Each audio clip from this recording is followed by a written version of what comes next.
spies, lies, shame, and redemption. All of these things are contained in episode 5 of Falcon and the Winter Soldier, entitled Truth. Come with me on a journey as we discover who is who and what is what on Falcon and the Winter Soldier. It's going to be an enlightening one. This is Be Real with D Real.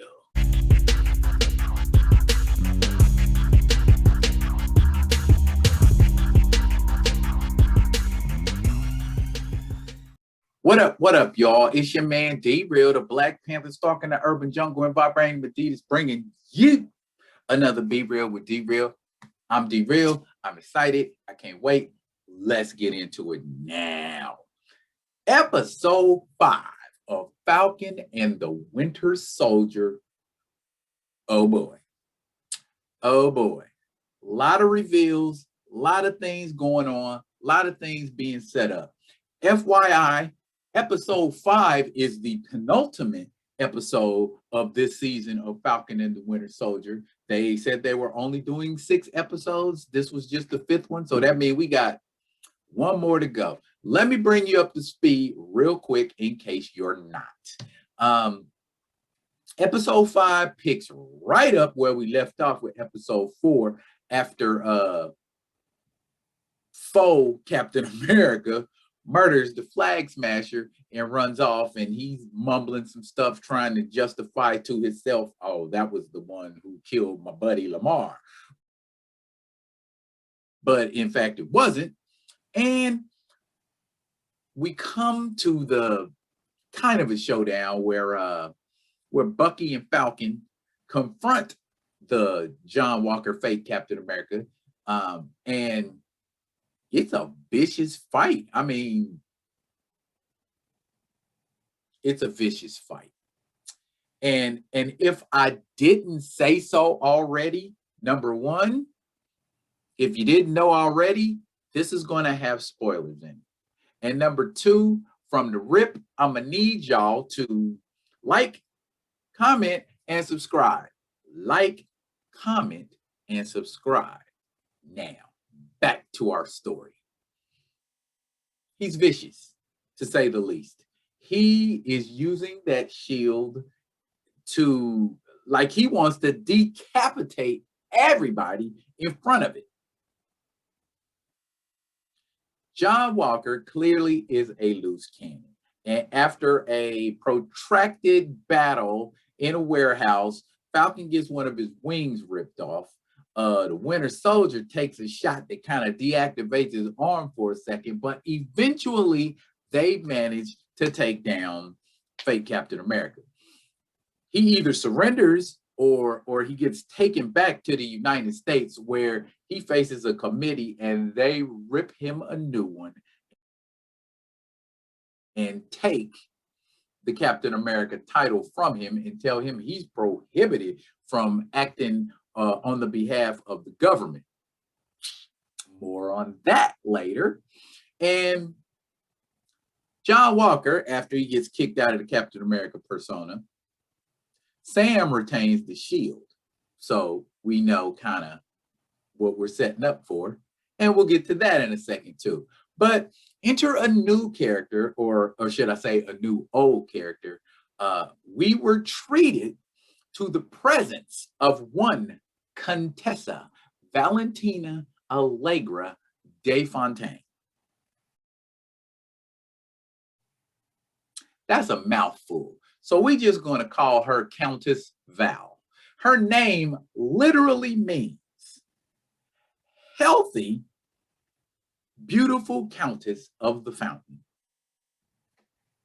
I have no idea what that means. Contessa Val made her appearance in Strange Tales number 159 in August of 1967, penciled by the incredible comic superstar Jim Steranko.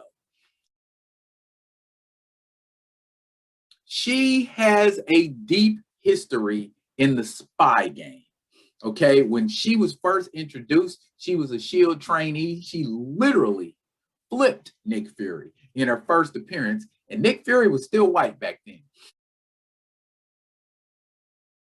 Her claim to fame was becoming, she was kind of like, if you've ever watched those 1960 James Bond movies, they've always got like a little sugar, little honey, little scantily clad gal, you know, like, and this is her name, YouTube, Pussy Galore.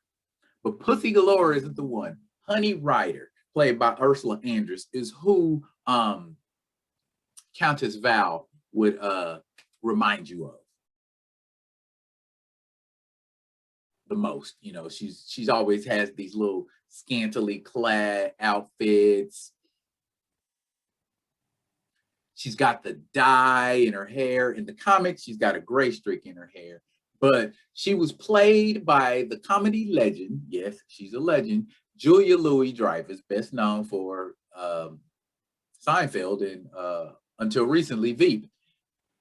She basically stated that she's going to be calling on John Walker because the super soldier serum in his blood is an asset. Now let me tell you a little something about Miss Fontaine. Miss Fontaine has been involved in the comic mythos in 3 different spy organizations. She's been a member of S.H.I.E.L.D. She's also been Madam Hydra. Yeah, that Hydra. Cut off 2 or so, whatever. Cut off some stuff and some more stuff's coming back. That's Hydra. Okay, and she's also been a sleeper agent in the organization called Leviathan, which is a Russian terrorist organization, kind of the Russian equivalent of Hydra. Her parents were sleeper agents in Leviathan. And if you've watched Agent Carter, then you know about Leviathan. They've been around for decades. They just kind of been on the low a little bit here and there. So that brings up a question. What is MCU Contessa Val's involvement in all of this on Falcon and the Winter Soldier? Is she going to be a S.H.I.E.L.D. agent? And is she going to try to bring John Walker back into the fold and get some honor back on, you know, like covert missions, kind of how Cap was doing in Falcon and the Winter Soldier? Or is she going to be a Hydra contingent? Is she going to be using him and incorporating him into Hydra missions and doing things like that? Or are we going to see the actual terrorist organization Leviathan, which is, you know, where her allegiance is mainly, and see John Walker further get besmirched by dealing with Russian terrorist groups? Well, the Contessa is most famous for a love scene that took place in the comics in Nick Fury, Agent of S.H.I.E.L.D. #2, where the comics code said the love scene was a little too intense for comics. And bear in mind, this was 1969, 68, around, you know, when they first started having the comics code. It's like, you can't do that, you know. And I'm gonna post the scene here, you know, in the comics. It's basically kind of one of those James Bond kind of scenes where I'm laying down, or rather Nick Fury. He's laying down, white Nick Fury before he became black. That's interesting. Will there be something between the Contessa and Nick Fury in the MCU?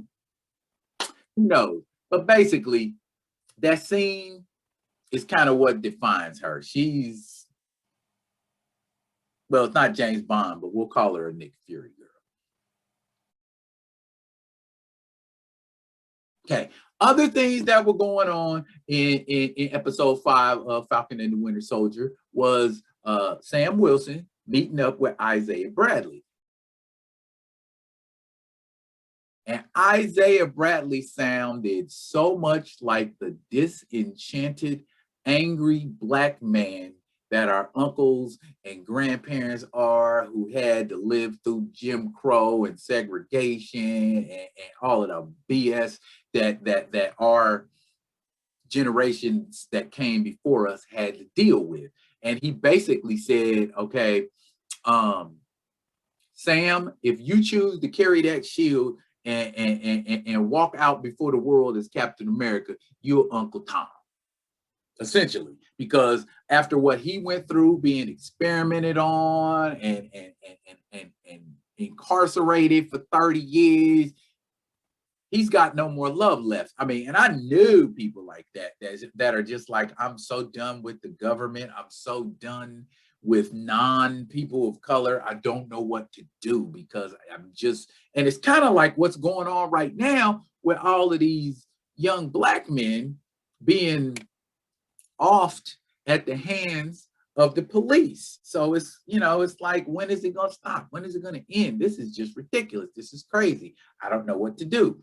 But Sam goes home to hang out with his sister and his nephews to kind of get some, insight. And in the process,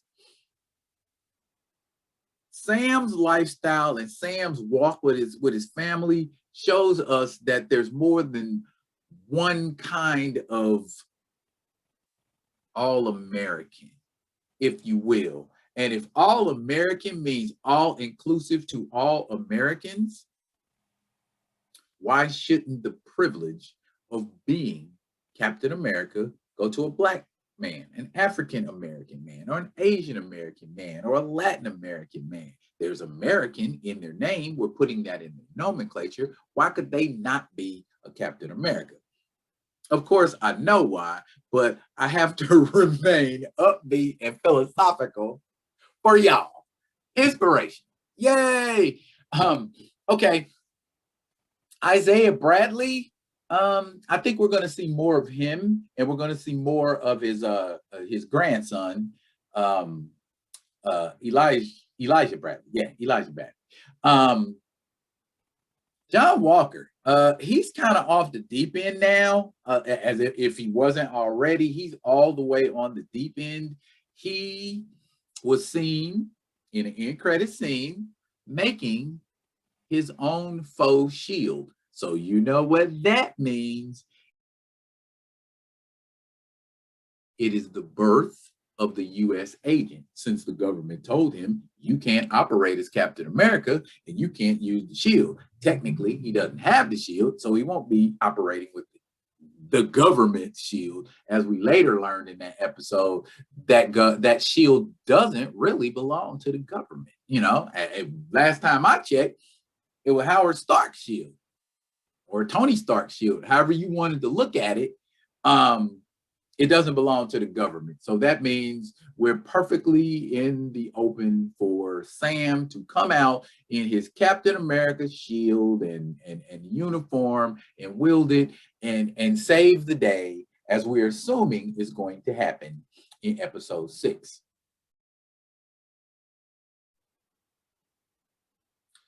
We've had a preview of episode 6, and we've seen Carly. Little Carly Morgenthau. She's so cute with her little curly hair and her freckles and stuff. I don't know. I just can't get over it. She's not what I picture when I see a vicious, globe-hopping terrorist killer with superhuman strength. Just not what I pictured. But maybe she'll show me why people should fear her, since, she's a flag smasher. Now, back to Contessa Val.